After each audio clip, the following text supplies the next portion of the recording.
সেনাবাহিনী পর্যন্ত ল্যাপটপ চুরি করে নিয়ে আসে। ক্যান্সার বিশেষ।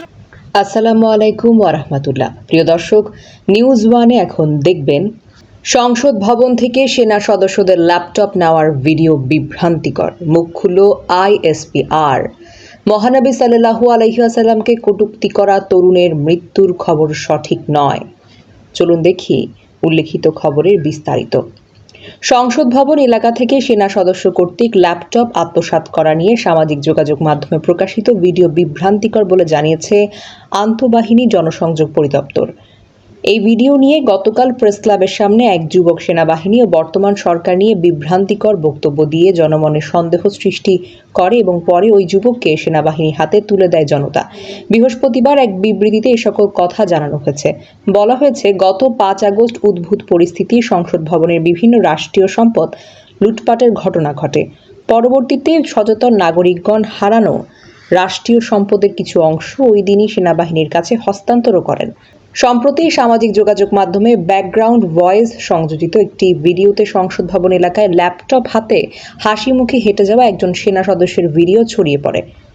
ভিডিওর ব্যাকগ্রাউন্ড ভয়েসে দুটি ল্যাপটপ সেনা সদস্য কর্তৃক অবৈধভাবে আত্মসাৎ করা হয়েছে বলে দাবি করে ওই সেনা সদস্য এবং সেনাবাহিনীর ভাবমূর্তি ক্ষুণ্ণ করার অপপ্রচেষ্টাও করা হয়। বিবৃতিতে আরও বলা হয়েছে, মূলত গত 5 আগস্ট কিছু সচেতন নাগরিক সেনা সদস্যকে একটি ল্যাপটপ ও একটি স্ক্যানার হস্তান্তর করে, যা ওই সেনা সদস্য নিকটস্থ সেনা ক্যাম্পে জমা করেন। পরবর্তীতে উদ্ধারকৃত অন্যান্য সামগ্রীর সাথে ওই ল্যাপটপটি এবং স্ক্যানার জাতীয় সংসদ ভবনের সার্জেন্ট অ্যাট আর্মস এর কাছে হস্তান্তর করা হয়। বিবৃতিতে সামাজিক যোগাযোগ মাধ্যমে দেশপ্রেমী ও পেশাদার সেনাবাহিনী সংক্রান্ত এ ধরনের বিভ্রান্তিকর সংবাদ প্রচারের মাধ্যমে জনগণের কাছে বাংলাদেশ সেনাবাহিনীর গৌরবোজ্জ্বল ভাবমূর্তিকে ক্ষুণ্ণ করার অপপ্রচেষ্টা অত্যন্ত নিন্দনীয় বলে দাবি করা হয়েছে। এদিকে হযরত মুহাম্মদ সাল্লাল্লাহু আলাইহি ওয়াসাল্লামকে সামাজিক যোগাযোগ মাধ্যমে কটূক্তিমূলক পোস্ট করা তরুণ সেনাবাহিনী তত্ত্বাবধানে চিকিৎসাধীন এবং আশঙ্কামুক্তভাবে বলে জানিয়েছেন আন্তঃবাহিনী জনসংযোগ পরিদপ্তর।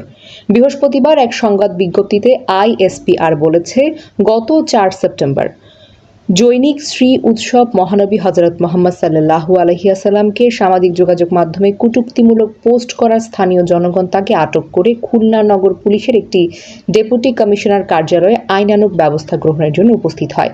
পরে ওই স্থানে 3 থেকে 3,500 স্থানীয় জনগণ উপস্থিত হলে বিশৃঙ্খলা সৃষ্টি করে এবং ওই ব্যক্তিকে প্রকাশ্যে শাস্তি দিতে আন্দোলন করতে থাকে। পরিস্থিতি নিয়ন্ত্রণে সশস্ত্র বাহিনীর সদস্যরা ঘটনাস্থলে উপস্থিত হন।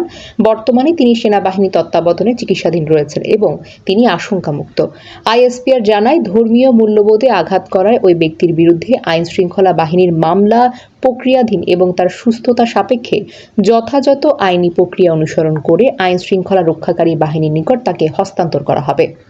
সামাজিক যোগাযোগ মাধ্যমে প্রচারিত ওই ব্যক্তির মৃত্যু সংক্রান্ত গুজবে বিভ্রান্ত না হওয়ার জন্য জনগণকে বিশেষভাবে অনুরোধ করা হলো।